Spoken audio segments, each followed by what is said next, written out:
D&D number 5, Angels in Jesus' Name, Chapter 13. There was triumph and delight, joy and pleasure from having him willingly kiss her again. He pulled lightly. I do love you, Elizabeth, with all my heart. Lizzie eyed him. Keegan was the epitome of masculinity. Dark, dangerous, lean, hard muscle, chiseled good looks. To her, he was beautiful. Her eye caught a glimpse of the bulk of the bandage on his thigh, and she motioned towards it. Are you in any pain? Just the regular stuff, nothing big. How about the wound to your shoulder? He motioned to the scar. It's healing fine. Does your broken leg still hurt? I limped some, but it's getting much stronger. Are we through with the examination, Doc? She smiled and gave a shrug. I guess I can't help it. Over the course of the next few hours, he convinced her that physically he was doing okay. Later, as he held her close, she thought for sure she'd won when he spoke to her. I love you, Elizabeth. I love you, and I don't know what I'm going to do about it. Well, stay with me. Live with me, Keegan. I want to. How I want to. Well, then do it. I don't know what made you think I'd be intimidated by the things you've had to do in your line of work. I was married to a soldier. I understand. If that's what's been keeping you away, put it out of your mind. Well, it's not just things a soldier has had to do. Fine. No matter what they are, no matter how bad, I'll always know you as the gentle, kind man you are. The man who was skilled enough to save our lives back there at my house. And skilled enough to save Jeff's life. I've been watching the news, Keegan. I'm so proud of you. You're so strong. You're a national hero. Do you realize that? I was just doing my job the best I knew how, that's all. Keegan, what started you thinking that you weren't good for me? It happened overnight, in just a few hours' time. It doesn't make sense. Sighing, he kissed her cheek. Nigel is afraid of losing me as one of his top agents. Why? Because if I married you and became a family man, he knew I wouldn't want to go on long assignments. He knew I would ask for a transfer to another department. Married me? You told him you wanted to marry me? His arms tightened around her. Yes, of course I want to marry you. She sniffed and snuggled up against his chest. Okay, sorry I interrupted. Go on. A transfer to another department. He chuckled in her ear. Yes, he didn't want me to ask for a transfer, so he went on to point out to me the things I've had to do and the fact that you would be revolted if you knew. He said you'd be marrying a monster. Rising up, she looked into his face. And you believed him? He was using psychology on you to keep you from leaving him. I know that. You do? Well, yes, of course I do. I have a degree in psychology. You do? Yeah, I do. 2 degrees. Criminal psychology and criminology, so that I can understand the criminal mind. She settled back down. Oh, she sighed. So then, why did you fall for his trick? I didn't. The thing is, what he says won't make me stay in his unit, but he was right. I have done things, violent, cruel, bloody things that if you'd seen me do them, you'd be horrified and repulsed. I doubt that. I'm a nurse. I've seen a lot of bloody, horrible things. Have you ever seen someone slit a man's throat? She was silent. That's what I thought. Have you had to do that? She asked softly. Yes. You poor baby, she crooned, rolling over and placing her hand on his face. It must have been horrible for you. His brow creased in confusion. She was concerned. For him? For him instead of the dead guy? Well, it was no fun, he finally said in answer to her question. If you were a monster, you'd have thought it was fun. You're not a monster, Keegan. She raised her mouth for his kiss. And I still love you. And I will always love you. He kissed her softly. How could he not? He was sure, though, that she didn't understand. He was sure that she had no idea what he was capable of. Sighing, she sat up, smiling her sweet smile at him, crossing her legs in front of her. So, are we okay now? Are you back to loving me and staying with me? Oh, Elizabeth, he sighed. I have to admit, I don't know what to do. I love you, sweetheart, and I want to spend my life with you. Well, then do it. But I think you deserve a man who's not constantly. Okay, I'm about to get angry, she interrupted. He bit his lip to keep from smiling because she was so darn cute when she was angry. Why? He asked. Do you think I lack intelligence? No, of course not. Do you think just because you're well educated with 2 degrees and I've only been to nursing school that you're so much smarter than me? That's ridiculous. Well, then what makes you think that I need you to decide what's best for me and my girls? Huh? Well, Well, you what? Huh? Well, you do think you're smarter? Or do you think because you're older that I don't know what the heck I'm doing? Elizabeth, that's not what I think at all. Let me pass some wisdom on to you, buddy. I never intended to have another man in my life. Oh, I've been accosted a few times, but putting up with 5 children was out of the question for any man I've ever known. They want me, but they don't want them. I completely intended to live the rest of my life dedicated only to my girls. When you came along, it was like a miracle. You wanted me, that much was obvious. Don't get me wrong, I wanted you too, but you were different from the others. You treated my girls like they were real people, like they were important, and I fell even more in love with you. I knew that somehow you were sent to me. I knew God had answered my prayers. He sent me the perfect man. It would take someone uncommonly brave to take on me and my girls, Keegan. Would you trust someone like Daryl Hornsby to take proper care of me and the girls? Huh? The cop? No way. Then who would you trust? I'm betting there isn't one man you'd be willing to trust to treat us right. How about one of your friends who were at the hospital this morning? Maybe one of them would be good to me. No, he growled. I know, she said sarcastically. What about Jeff? He's young and single and definitely good looking. He's going to be out of commission for some time. Well, I'm sorry to hear about that, but maybe I should go visit him in the hospital. Maybe he'd be happy to see me. Shut up, Elizabeth. Excuse me? Shut up, you've made your point. Don't you tell me to shut up. He grinned. Playfully, she swung at his face and he caught her wrist and wrestled her down until she lay on her back under him. Stop fighting, he said softly. I get it. What do you get? She asked, her chest heaving with the exertion of trying to buck him off. I get that it wasn't fair of me to make the decision without consulting you, that you know more than anyone what's right for you and your children, and that life for you since your husband's death has been pretty crappy, and that there is no one in this world I would trust to make it better for you, except me. She relaxed and nodded. That's right. You got it right. He dipped his head and touched his lips to hers. Even if I still believed you'd be better off without me, I don't think I'm strong enough to go through with letting you go. Well, I'm glad to hear it. Now, make love to me again. Grinning, he nuzzled her neck. Yes, ma'am. New scene. Hey, sleepyhead, Keegan whispered. Lizzie opened her eyes and smiled. What time is it? It's 8. You've already showered and dressed? Yeah, I have to get going. Going? Where? She asked, sitting up quickly. I need to see Jeff and make sure he's okay. Then I have a 10 o'clock meeting with Nigel, and then I'll have a few free hours before I fly to Washington for a debriefing. I'd like to take you to lunch if that's okay with you. Oh, that would be wonderful, she beamed. It will be our first real date. He smiled at her.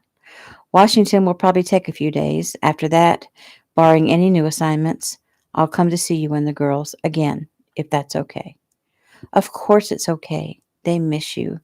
They still call you Mr. Mike, though. I guess I need to tell them the truth. Well, if you'd like, I'll take care of that, he said. It's only fair.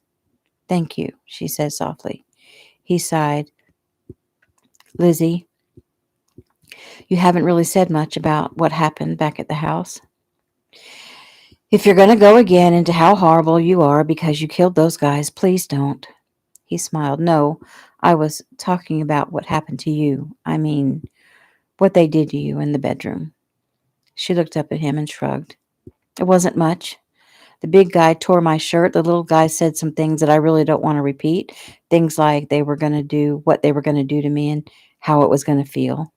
Her voice hitched, and he sat down next to her and pulled her close. I tried to get away, but the big guy hit me. She rubbed her cheek. The smaller guy pulled me down onto the bed, and she stopped, sniffed. He touched me. She placed her hand protectively across her chest. Thank goodness that was all they had time to do. He closed his eyes as he held her. I'm so sorry, sweetheart. So sorry you had to go through that. I promise the memories will fade. Well, they already have, because you love me. I do, and I'm sorry I tried to make you feel like I didn't. Sometimes I make bad decisions thinking I'm being honorable, and instead I'm just being stupid. Forgive me. I do. The hardest thing I've had to go through was being separated from my babies and thinking that you didn't love me. Both of those things are fixed, so I feel wonderful. I feel like I could fly. He squeezed her, glanced at the time. I gotta get going. Rising, he pulled his issue and holster from his bag, checked the chamber, strapped it on. I doubt there will be any new assignments for a while. I'll get some recuperation time. If you want, we can go up to the house and get it packed and put it on the market. She stood. That would be great. I was dreading facing that house all alone. He pulled her close.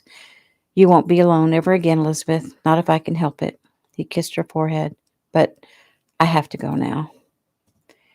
Do you have transportation? John and Braden brought my car to me a little while ago, he said as he pulled a jacket on over his knit shirt. Oh. Can you meet me downtown at the Boar's Head Grill? She smiled. Yes, I'll see you there. Striding quickly back to her, he took her in his arms. You make me happy, Elizabeth. Thank you for coming to Savannah and for being here for me even when I said we couldn't be together and for forcing the issue. I know I can be scary. You were a brave girl. She laughed. Not so brave. It was a lot scarier imagining my life without you. Besides, I had some coaching from Jody. You did, huh? Uh-huh. She's totally cool. We're already great friends, and I had no friends my age in Tyler Springs. Well, maybe me coming into your life wasn't such a bad thing. Maybe not, she said with a smile. He bent his head to kiss her. I'll see you soon, sweetheart. New scene.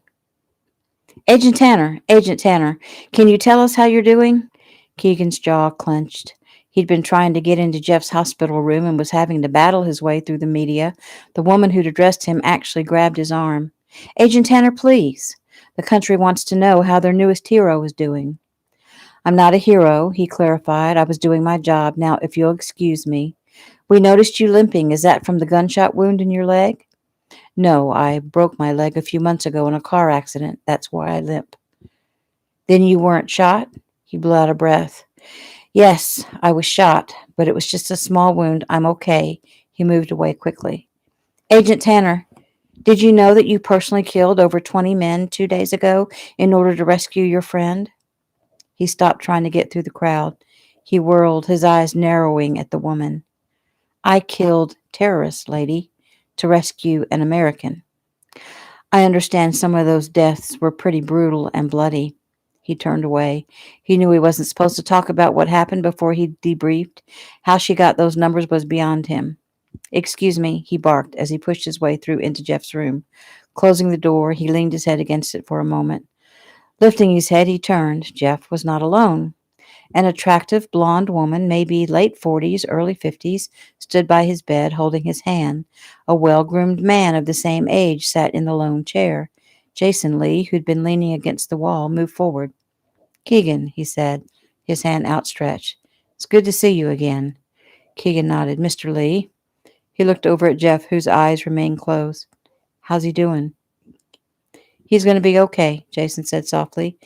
He has some internal injuries caused by the electrical burns. Most important right now is he hasn't lost any kidney function. He's in some pain, and they have him doped up, but he opens his eyes every once in a while. Jason gestured at the older couple. Let me introduce you to Jeff's parents. Mr. and Mrs. Davis, this is Keegan Tanner. Mrs. Davis came toward him. Keegan nodded and extended his hand, but Mrs. Davis was having none of that. She threw her arms around his neck. Oh, thank you, Agent Tanner. Thank you so much for saving our Jeff. I don't know how to tell you how much we appreciate you, she cried, tears now running down her cheeks. I'm sorry I didn't get to him sooner, Mrs. Davis. She didn't let go, and Keegan ended up putting his arm around her. Jeff is strong, he said encouragingly. He'll be fine. Honey, leave the young man alone, Mr. Davis said as he gently pulled her away. He offered his hand to Keegan. Agent Tanner, my wife is right. We can't thank you enough. Keegan shrugged. I was just doing my job. No need for thanks. Jeff would have done the same for me or for anyone. He would have died had it not been for you. You have our gratitude, he reiterated. Well, thank you, sir. Mine too. They all turned toward the softly whispered words. Hey, man, Keegan said, moving close to the bed. You warm enough? Jeff gave a soft laugh. Too warm, apparently. They've had a hard time keeping my body temperature stable. Keegan nodded. Been there. It'll get better each day. Next week, you'll be walking around like normal. How's the pain? Bearable. How about you? Bullet lodged in the muscle on the back of my thigh and didn't bleed much. They dug it out. It's a little sore. No big deal. Keegan, Jeff said, his voice growing weak. I need a favor. Another one? Keegan said with a laugh. Jeff glanced at his parents and motioned Keegan down so he could speak to him privately. They want to know what happened to me, and I can't seem to talk about it right now. I need you to fill them in. He shook his head. I cannot get the words out of my mouth. I can't. He rolled his eyes, staunching the flow of emotion.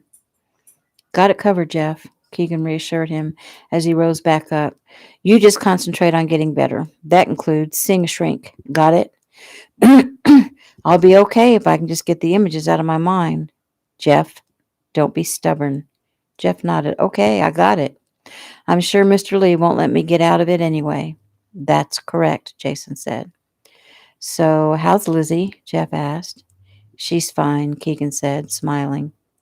I heard I heard what she did yesterday. Keegan's eyebrows rose. John? Of course, Jeff sighed and closed his eyes. You're a lucky man, Keegan. Yes. Yes, I am. The door opened and two more people entered the room. Two people Keegan had never met, yet he instantly knew who they were. Hey, Rick, Jeff said, his voice weak. Bree, come on in. Keegan watched as Brianna Adams, the famous actress, moved close to Jeff's bed, leaned down, and kissed his mouth. He remembered Jeff's story that he'd been her bodyguard at one time and she drugged him in order to escape his protection. He grinned, thinking about it, immediately noting her wind-blown hair, her large gray eyes, luscious mouth, and perfect face. She was even more breathtaking in person than she was on the big screen, and Keegan was not immune to her charms. He glanced at the man who accompanied her. Brianna's husband was another famous actor, Ricky Kino. Maybe an inch or two shorter than Keegan, Kino was built like the athlete he was. Ricky was an amazing martial artist. His father, Grandmaster Eric Kino, had trained Jeff's boss, Jason Lee, and Keegan had nothing but respect for both the father and the son. Rick leaned over Jeff and held out his hand, which Jeff took. Ricky held it and didn't let go. Jeff, Ricky said, it's good to see you alive, man. Thanks. It's good to be alive. The memories are going to fade, Ricky said softly. Keegan remembered a few years ago it had been all over the news that Ricky Kino had gone missing. He'd been abducted and tortured. His torture had been of a different nature. Keegan wasn't sure which one was worse. He looked up as Brianna approached him. You're Agent Tanner, aren't you? Bree asked, charging straight at him. She took his face in both her hands and kissed him hard on the mouth. Sorry, she said, using her thumbs to wipe at the lipstick. I told Ricky if I ever met you, that's exactly what I was going to do. Thank you, Agent Tanner. Thank you so much.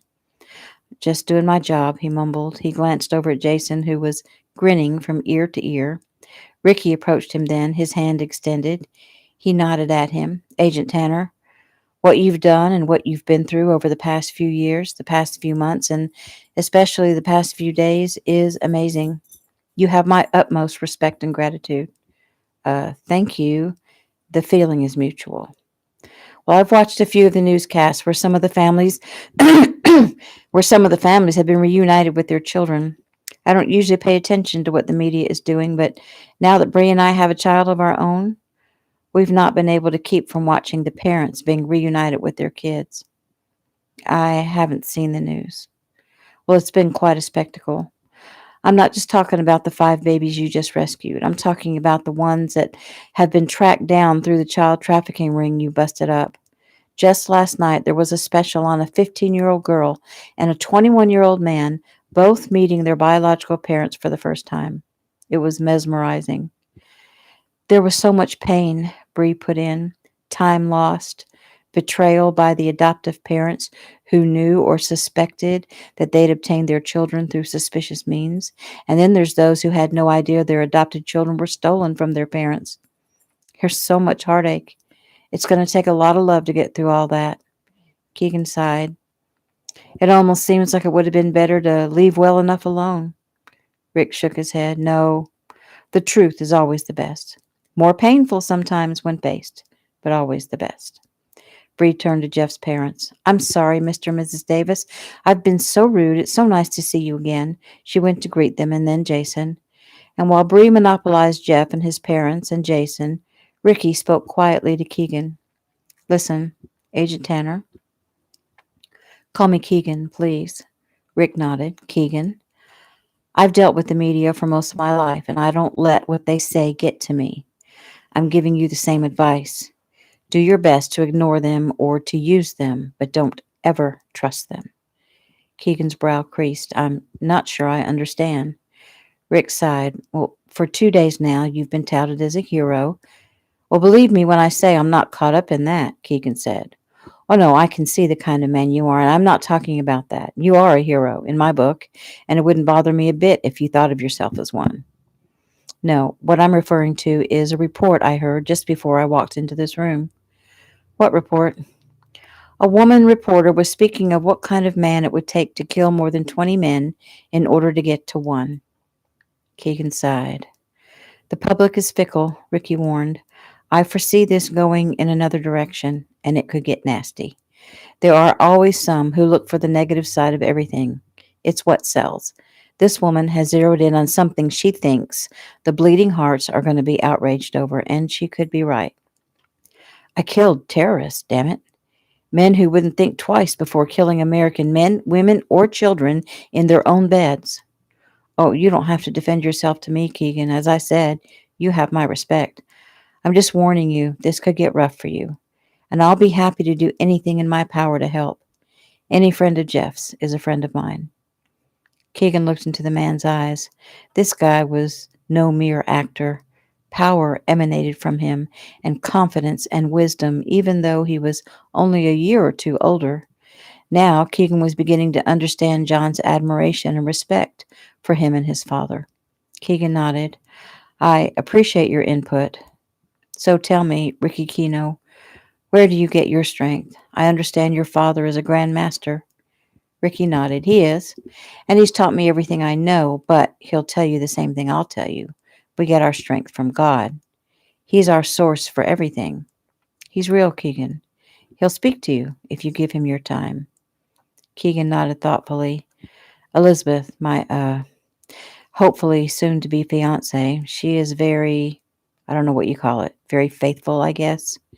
Ricky nodded with a smile. She's come close to making me a believer. She's an angel. Ricky closed his eyes a moment as his body filled with the Holy Spirit. Keegan watched the man in amazement as he seemed to begin to glow with a light before he opened his mouth to speak. God has the power to keep bad things from happening, but that's not the way it works. There's a reason for everything. If not for the bad guys, you and your friends would not reach toward being the warriors that you are. This life is a proving ground. God is preparing you for great things. Some people were meant to be the warriors, and some are meant to be the meek. Eventually, all sin and evil will be done away with. Until then, we have God's grace. That's not a single scripture in the There's not a single scripture in the Bible that promises life will be easy. There's no promise that God will prevent evil from ever showing its face in our lives. But God has his warriors to protect and to rescue and to bring light to a dark world. You, Keegan, and Jeff there are two of those warriors. There's no guarantee there will never be tragedy. There's nothing that says bad things won't happen.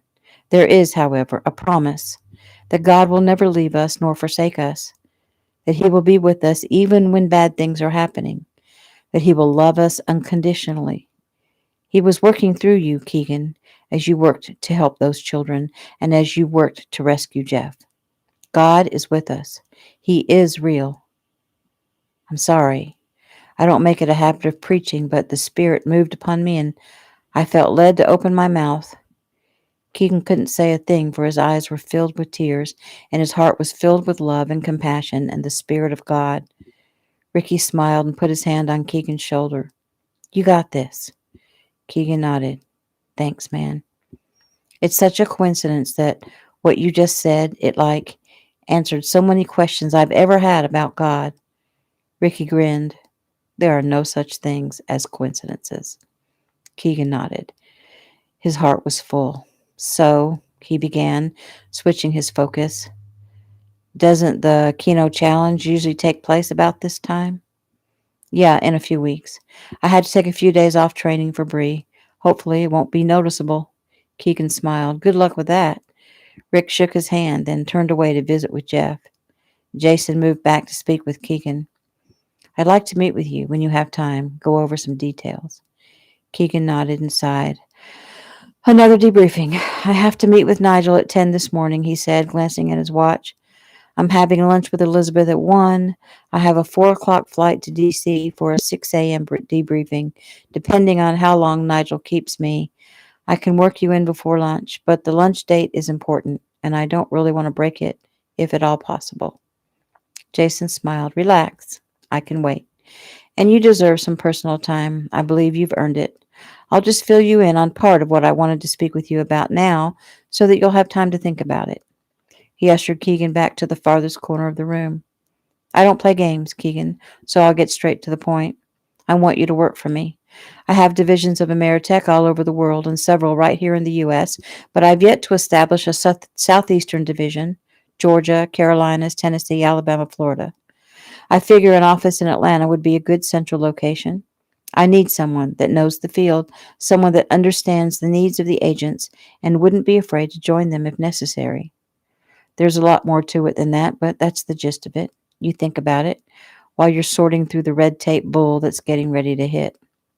Keegan remained silent for several minutes.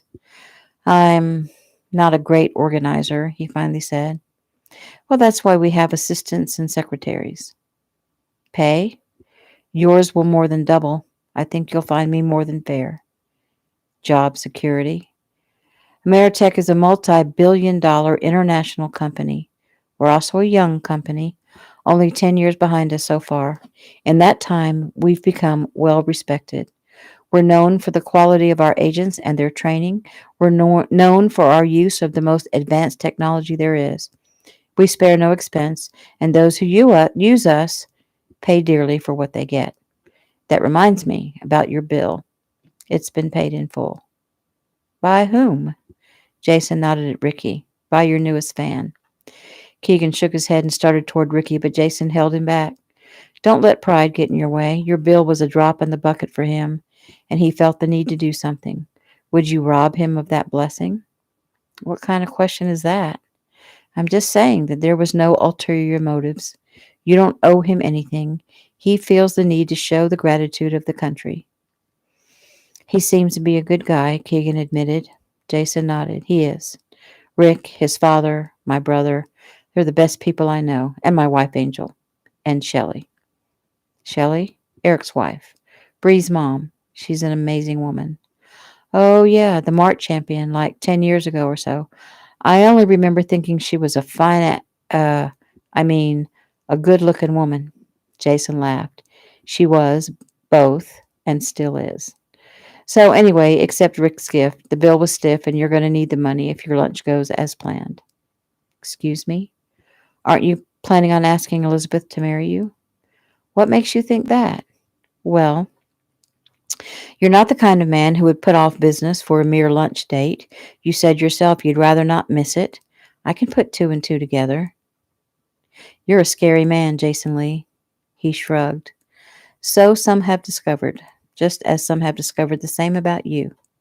Keegan grimaced. That same old issue keeps coming up. It'll pass, Jason said, patting him on the back. Now, you'd better go say goodbye to Jeff. You still need to speak with his parents, and you've got that 10 o'clock with Nigel. Keegan nodded and moved forward again. Jeff, I gotta go take care of business. Jeff held out his hand. Thanks for stopping by. I'll keep in touch, Keegan promised. How long are they going to keep you here? I'm going to be here a few more days, I think they said. Make sure everything is stable, then I'm headed back to California. Take care of yourself, Keegan said. Mr. and Mrs. Davis, can I speak with you outside a moment? He said his goodbyes to the rest of the group and ushered Jeff's parents toward a family waiting room, closed and locked the door. It was difficult describing Jeff's torture to the two people in the world who loved Jeff the most. He asked him to be strong for Jeff and told them to encourage the therapy. He left them both in tears. Pushing his way through the media frenzy that seemed to have increased since the arrival of the Kenos, Keegan headed for the Savannah Police Department, where he was scheduled to meet with Nigel. This should be a barrel of laughs, he thought. The precinct on Oglethorpe was an older brick building surrounded by fall flowers and moss-covered trees. Keegan headed up the steps, limping slightly, nodding at the few officers who looked in his direction. He didn't have a suit with him and realized he was going to have to remedy that before the morning meeting. Once Keegan was ushered back into the detective's area, he spotted Nigel. Nigel shook his hand and motioned him into a small conference room. Keegan felt suddenly weary. Keegan, hospital authorities say your condition is good and that your leg will heal quickly. Yep, that's the same thing they tell me, he answered shortly. Nigel's eyebrows rose at the attitude, but he said nothing. I'm not going to make you start from the beginning, as I have your reports from the past 2 years. But tomorrow morning, they're not going to be that easy on you, so here are the reports. He tossed them across the table to land in front of Keegan. Look them over, refresh your memory, come to that meeting prepared. Keegan blew out a breath in frustration, but nodded in agreement. I want you to go over with me everything that happened, from the moment Hartman's thugs cornered you and Mrs. Anderson at her home, up until the day you were found on the shore of the Savannah River. You can leave out your indiscretions with Mrs. Anderson. We'll address those later, but I'll tell you now, those indiscretions are not going to sit well with the higher-ups tomorrow. Just like it won't sit well that I was placed in a civilian's home. My actions are not in question. They've already been explained, and they agree it was the best situation at the time. You've got to be kidding me. Watch it, Tanner. As I said, my actions are not in question. And mine are? It's been brought to their attention and to that of the media that 7 men were killed at Mrs. Anderson's home, not to mention the wounding of 2 of my agents. It's been determined that 23 men were killed on the ship during your valiant effort to rescue Agent Davis. 17 of them died of gunshot wounds, 3 of them had their necks broken, 2 had their throats slit, and 1 died of blunt trauma to the head. What do you have to say about that? The first little icy fingers of panic ran up his spine. Did they actually intend to make an example of him to appease the sensibilities of some suits who hadn't been in the field for 40 years? He would be sacrificed, and he was in trouble. Agent Tanner, I asked you a question. What do I have to say about it? I'd say that was some pretty darn good shooting. Nigel's face turned a mottled red. Do you think this is some sort of joke? These people tomorrow are going to ask you to justify your actions, and what are you going to tell them? I shouldn't have to justify my actions, and you damn well know it. Yesterday morning, as they were loading me into the ambulance, you shook my hand and commended me on a job well done. Well, that was before the numbers came in. Keegan's eyes narrowed, barely controlled rage emanating from them. Of the 7 dead at the house, I killed 4. 2 of them were trying to kill me. 2 of them were in the process of raping Elizabeth. The other 3 were killed by Jeff after I'd been hit. He fired to protect me. As for the injured agents, it wasn't me who shot them. 2 of the men you killed had no weapons, Nigel argued. 1 of them had no gun, Keegan corrected. The big one. He was like over 6'5", 280. He came at me. I felt myself and Elizabeth to be in peril, and I pulled the trigger. Brian Cantrell's brother wasn't armed. Yes, he was. I took his gun. It's in my bag in the car. When we break, you'll retrieve it. I want that weapon. Now, what about the other 23? They were terrorists. They were on that ship to take 5 American children to join their freaking holy war. I killed only those who stood in my way and threatened my life. 23, Keegan. I can't tell you if you're wrong or right about that. I wasn't keeping count. I was trying to do 2 things, stay alive and get to Jeff. Every single one of them tried to stop me and tried to kill me. You're going to have to do better than that. You're going to have to go back and break it down one by one. Keegan bent his head and ran his fingers through his hair. Nigel, it's a blur. A blur like some crazed killer would experience. You're in better control of your faculties than that. Begin with the first guy you encountered. He closed his eyes, heaved a sigh. Okay. The first guy, he'd been at it for 2 hours. When Nigel gave him a break, he immediately called John. Okay, Keeg, again, one thing at a time, John said, his voice calm. I'll pick up the suit for tomorrow and the other items, and I'll keep Lizzie occupied, and you just get there as soon as possible. If I'm not there by 2, give it up. Just please make sure she gets home okay. As soon as I'm able to contact her, I will. You're not alone, Keeg. Thanks, John. I spoke to my parents yesterday, but if this gets ugly, I'm going to need you to talk to them. Not a problem. I'll take care of them. No matter what happens, Keeg, I'll take care of them. I don't know how I'll be able to pay you back for all you've done for me. Well, I'll figure something out. Now, clear your brain and give your guy what he wants so you can get out of there. Will do. John called Jason the moment he hung up from his friend. Jason, Keegan's in trouble. Talk to me, Jason said. Meet me at the Boar's Head Grill at 3. They're going to crucify him. We got to do something to stop it. Ricky's in town. We'll get him to help us. If anyone can charm the public, it's him. I'll call Justin. He's got some pretty powerful friends. See you at 3. While John took care of Keegan's personal problems, Keegan went back to the room and hashed out the 24-hour period before he was found on the riverbank. It had been difficult, but he got out a rough version. He was not pleased with the lack of support coming from Nigel, making Jason's offer more and more attractive. Now he was beginning to wonder if he would even be free to accept the offer. For all he knew, he was going to spend the next 20 years of his life behind bars. And that is the end of chapter 13.